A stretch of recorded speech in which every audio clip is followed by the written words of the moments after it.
नमस्कार ओडिशा। आज हूँ फेब्रुआरी मास 7 तारिख शनिवार। आउ आजिर पाणीपाग अपडेट आसी जाइछि। तेबे भिडियोटी आरंभ करने पूर्वर समस्त को गोटे रिक्वेस्ट, आमर चैनल को सब्सक्राइब करने सहित पाखरे आसुतिबा बेल आइकन को ऑन करने को जम्मारू भूलंतु नहीं। राज्य रे पुणी फेरिबो शीत 3 डिग्री पर्यंत कमिबो रातिर तापमात्रा।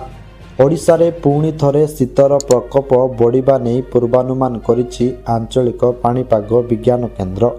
आसंता 3 दिन मध्यरे राज्यर विभिन्न स्थान रे रातिर तापमात्रा 2 रु 3 डिग्री सेल्सियस पर्यंत कमिबार संभावना रहिछि। भुवनेश्वर स्थित पाणीपाग केन्द्रर सूचना अनुसार एही शीत सामयिक भावे अनुभूत हेबो एवं परवर्ती समय रे तापमात्रा पुणी सामान्य वृद्धि पाइबो। भारतीय पाणीपाग विभाग बा आईएमडी रो विस्तारित आकलन अनुसार आसंता 19 तारिख पर्यंत पूर्व भारत रे रातिर तापमात्रा स्वाभाविक ठारू कम रहिबो। एहार प्रभाव रे ओडिशा रे मध्य हालुका ठंडा जारी रहिबो।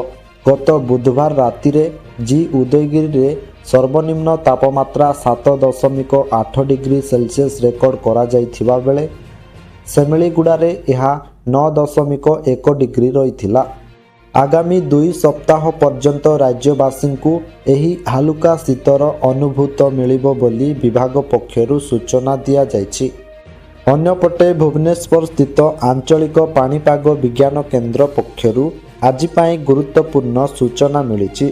आज पाई मोट 4टी जिला को येलो वार्निंग एवं 22टी जिले में प्रबल शीत एवं 8टी जिले में हालुका शीत अनुभूत हेबो।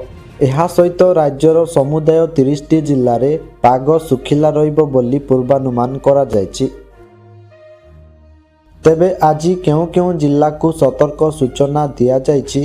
केउ जिला गुड़िकरे पाग सुखिला रहिबो ता सहित केउ जिला गुड़िकरे हाड़भंगा शीत बा भीषण शीत हेबो एवं केउ केउ जिल्ला रे प्रबल शीत हेबो एवं राज्यर तापमात्रा आहुरी केते डिग्री सेल्सियस पर्यंत बढ़िबो ता सहित आउ केते दिन पर्यंत घन कुहुड़ी देखा जिवो एवं पश्चिमा झड़र प्रभाव किभଳି रहिबो ताकू नहीं पाणीपाग विभाग कौन अपडेट देछि ए नहीं संपूर्ण खबर एवं आपणक जिल्लार तापमात्रा केते रहिबो ताहा जानिबा पाई भिडियोटी को शेष पर्यंत निश्चय देखंतु। ता सहित चैनल रे नुआ करी आसीथिले आम चैनल जी न्यूज अपडेट को एबे ही सब्सक्राइब करी पाखरे आसुतिबा बेल आइकन को ऑन करी रखंतु। एहा द्वारा आपण सबुदिन पाणीपागर सठिक अपडेट सर्वप्रथमे पाई परिबे। तेबे चलंतु डेरी न करी आजिर पाणीपाग अपडेट उपरे नजर पकाई नेबा। भारतीय पाणीपाग विभाग बा आईएमडी रो विस्तारित आकलन अनुसार आसंता 19 तारिख पर्यंत पूर्व भारत रे रातिर तापमात्रा स्वाभाविक ठारू कम रहिबो। एहार प्रभाव रे ओडिशा रे मध्य हालुका ठंडा जारी रहिबो। राज्यर विभिन्न स्थान रे एबे ठारू रातिर पारद सामान्य खसिथिबा बेले आगामी 2 सप्ताह पर्यंत एही प्रक्रिया जारी रहिबो बोली पाणीपाग विज्ञानी माने मत दैछंती। तेबे वर्तमान जानि नेबा आज पाई सबु केउ केउ जिल्ला को येलो वार्निंग, केउ केउ जिल्ला रे प्रबल शीत एवं केउ केउ जिल्ला रे हालुका शीत एवं केउ केउ जिल्ला रे पाग सुखिला रहिबो बोली पूर्वानुमान करा जायछि। तेबे प्रथमे जानिबा जेउ 4टी जिल्ला रे येलो वार्निंग दिया जायछि उक्त 4टी जिल्ला रे प्रबल कुहुड़ी हेबो बोली येलो वार्निंग जारी करा जायछि। एहा सहित उक्त जिल्ला गुड़िकरे प्रबल शीत मध्य हेबो बोली सूचना दिया जायछि। तेबे सेई 4टी जिल्ला गुड़िक हेउछि नयागढ़, खोर्धा, पुरी एवं जगतसिंहपुर। एहा पोरे जानिबा आज पाई जेउ 22टी जिल्ला रे प्रबल शीत हेबो बोली सूचना दिया जायछि। उक्त 22टी जिल्ला रे प्रबल शीत हेबो अर्थात सर्वनिम्न तापमात्रा 10 डिग्री सेल्सियस रु 15 डिग्री सेल्सियस मध्य रे रहिबो एवं एही सबु जिल्ला रे प्रबल कुहुड़ी मध्य हेबो बोली कहिछि आंचलिक पाणीपाग विज्ञान केन्द्र। तेबे सेई 22टी जिल्ला गुड़िक हेउछि मालकानगिरी जिल्ला जेउठी तापमात्रा रहिबो 14 डिग्री सेल्सियस। एहा परे कोरापुट जिल्ला रे 14 डिग्री, ନବରଙ୍ଗପୁର ଜିଲ୍ଲାରେ ସର୍ବନିମ୍ନ ତାପମାତ୍ରା ରହିବ 11 ଡିଗ୍ରୀ ସେଲସିୟସ୍ ବା ଏଠାରେ ପ୍ରବଳ ଶୀତ ହେବ। ଏହାପରେ ଗଜପତି ଜିଲ୍ଲାରେ 13 ଡିଗ୍ରୀ, ରାୟଗଡ଼ା ଜିଲ୍ଲାରେ 13 ଡିଗ୍ରୀ, କଳାହାଣ୍ଡି ଜିଲ୍ଲାରେ 13 ଡିଗ୍ରୀ ଏବଂ ନୂଆପଡ଼ା ଜିଲ୍ଲାରେ ମଧ୍ୟ 13 ଡିଗ୍ରୀ, ବଲାଙ୍ଗୀର ଜିଲ୍ଲାରେ 14 ଡିଗ୍ରୀ। ଏହାପରେ କନ୍ଧମାଳ ଜିଲ୍ଲାର ଫୁଲବାଣୀଠାରେ ସର୍ବନିମ୍ନ ତାପମାତ୍ରା ରହିବ 11 ଡିଗ୍ରୀ ବା ଏଠାରେ ମଧ୍ୟ ପ୍ରବଳ ଶୀତ ହେବ। ଏହାପରେ ବୌଦ୍ଧ ଜିଲ୍ଲାରେ 15 ଡିଗ୍ରୀ, ଖୋର୍ଦ୍ଧା ଜିଲ୍ଲାରେ 15 ଡିଗ୍ରୀ, ଜଗତସିଂହପୁର ଜିଲ୍ଲାରେ 13 ଡିଗ୍ରୀ, କେନ୍ଦ୍ରାପଡ଼ା ଜିଲ୍ଲାରେ 14 ଡିଗ୍ରୀ, କଟକ ଜିଲ୍ଲାରେ 14 ଡିଗ୍ରୀ, ଯାଜପୁର ଜିଲ୍ଲାରେ 13 ଡିଗ୍ରୀ, ଢେଙ୍କାନାଳ ଜିଲ୍ଲାରେ 14 ଡିଗ୍ରୀ, କେନ୍ଦୁଝର ଜିଲ୍ଲାରେ 13 ଡିଗ୍ରୀ, ଦେଓଗଡ଼ ଜିଲ୍ଲାରେ 15 ଡିଗ୍ରୀ, ସମ୍ବଲପୁର ଜିଲ୍ଲାରେ 15 ଡିଗ୍ରୀ ଏବଂ ବରଗଡ଼ ଜିଲ୍ଲାରେ ମଧ୍ୟ 15 ଡିଗ୍ରୀ ଏବଂ ଏହାପରେ ଝାରସୁଗୁଡ଼ା ଜିଲ୍ଲାରେ ସର୍ବନିମ୍ନ ତାପମାତ୍ରା ରହିବ 11 ଡିଗ୍ରୀ ବା ଏଠାରେ ମଧ୍ୟ ପ୍ରବଳ ଶୀତ ହେବ। ଏହାପରେ ସୁନ୍ଦରଗଡ଼ ଜିଲ୍ଲାର ରାଉରକେଲାଠାରେ ସର୍ବନିମ୍ନ ତାପମାତ୍ରା ରହିବ 11 ଡିଗ୍ରୀ ବା ଏଠାରେ ମଧ୍ୟ ପ୍ରବଳ ଶୀତ ହେବ ଏବଂ ସୁନ୍ଦରଗଡ଼ ଜିଲ୍ଲାରେ ତାପମାତ୍ରା ରହିବ 13 ଡିଗ୍ରୀ ସେଲସିୟସ୍।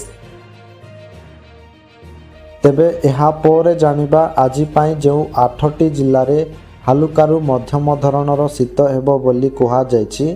ଉକ୍ତ 8ଟି ଜିଲ୍ଲାରେ ହାଲୁକା ଶୀତ ହେବ ଅର୍ଥାତ୍ ତାପମାତ୍ରା 15 ଡିଗ୍ରୀ ସେଲସିୟସ୍ରୁ 20 ଡିଗ୍ରୀ ସେଲସିୟସ୍ ମଧ୍ୟରେ ରହିବ ଏବଂ ଏହିସବୁ ଜିଲ୍ଲାରେ ପ୍ରବଳ କୁହୁଡ଼ି ମଧ୍ୟ ହେବ ବୋଲି କହିଛି ଆଞ୍ଚଳିକ ପାଣିପାଗ ବିଭାଗ। ତେବେ ସେହି 8ଟି ଜିଲ୍ଲାଗୁଡ଼ିକ ହେଉଛି ଗଞ୍ଜାମ ଜିଲ୍ଲା, ଯେଉଁଠି ତାପମାତ୍ରା ରହିବ 17 ଡିଗ୍ରୀ ସେଲସିୟସ୍। ଏହାପରେ ପୁରୀ ଜିଲ୍ଲାରେ 19 ଡିଗ୍ରୀ, ନୟାଗଡ଼ ଜିଲ୍ଲାରେ 16 ଡିଗ୍ରୀ, ଭଦ୍ରକ ଜିଲ୍ଲାରେ 17 ଡିଗ୍ରୀ, ବାଲେଶ୍ୱର ଜିଲ୍ଲାରେ 17 ଡିଗ୍ରୀ, ମୟୂରଭଞ୍ଜ ଜିଲ୍ଲାରେ 16 ଡିଗ୍ରୀ, ସୋନପୁର ଜିଲ୍ଲାରେ 16 ଡିଗ୍ରୀ ଏବଂ ଏହାପରେ ବଲାଙ୍ଗୀର ଜିଲ୍ଲାର ଟିଟିଲାଗଡ଼ଠାରେ 17 ଡିଗ୍ରୀ ତାପମାତ୍ରା ରହିବ। ତେବେ ଏହାପରେ ଜାଣିବା ଯେଉଁ ସମୁଦାୟ 30ଟି ଜିଲ୍ଲାରେ ପାଗ ଶୁଖିଲା ରହିବ ବୋଲି କୁହାଯାଇଛି। ଉକ୍ତ 30ଟି ଜିଲ୍ଲାରେ ପାଗ ମୁଖ୍ୟତଃ ଶୁଖିଲା ରହିବ ଏବଂ କିଛି କିଛି ସ୍ଥାନରେ ପାଗ ମେଘୁଆ ରହିବ। ତା ସହିତ ଏହି ସମୁଦାୟ 30ଟି ଜିଲ୍ଲାରେ ଆଜି ପାଇଁ କୌଣସି ବର୍ଷାର ସମ୍ଭାବନା ନାହିଁ ବୋଲି ଏହିସବୁ ଜିଲ୍ଲାକୁ କୌଣସି ୱାର୍ଣ୍ଣିଂ ଦିଆଯାଇ ନାହିଁ ବା ଏହିସବୁ ଜିଲ୍ଲାକୁ ଗ୍ରୀନ୍ ଜୋନ୍ରେ ରଖିଛି ଆଞ୍ଚଳିକ ପାଣିପାଗ ବିଜ୍ଞାନ କେନ୍ଦ୍ର। ତେବେ ଦର୍ଶକ ବନ୍ଧୁ, ଏହା ଥିଲା ଆଜିର ସମ୍ପୂର୍ଣ୍ଣ ପାଣିପାଗ ଅପଡେଟ୍। ସବୁଦିନ ଏହିପରି ପାଣିପାଗ ଅପଡେଟ୍ ଜାଣିବା ପାଇଁ ଆମର ଚ୍ୟାନେଲ୍ ସହିତ ଯୋଡ଼ି ହୋଇ ରୁହନ୍ତୁ। ଆଉ ଆପଣ କେଉଁ ଜିଲ୍ଲାରୁ ଏହି ଭିଡ଼ିଓ ଦେଖୁଛନ୍ତି ଏବଂ ଆପଣଙ୍କ ଜିଲ୍ଲାରେ ଶୀତ କିଭଳି ଅଛି କମେଣ୍ଟ ବକ୍ସରେ ନିଶ୍ଚୟ ଜଣାନ୍ତୁ। ଭିଡ଼ିଓକୁ ଗୋଟେ ଲାଇକ୍ କରିବା ସହିତ ଅନ୍ୟମାନଙ୍କ ସହିତ ସେୟାର କରନ୍ତୁ, ଯାହାଫଳରେ ସମସ୍ତେ ସଠିକ୍ ପାଣିପାଗ ସୂଚନା ପାଇପାରିବେ। ଆସନ୍ତାକାଲି ପୁଣି ଦେଖାହେବ ଏକ ନୂଆ ଅପଡେଟ୍ ସହିତ। ସେ ପର୍ଯ୍ୟନ୍ତ ବିଦାୟ ଦିଅନ୍ତୁ। ରହିଲି, ନମସ୍କାର, ଜୟ ଜଗନ୍ନାଥ।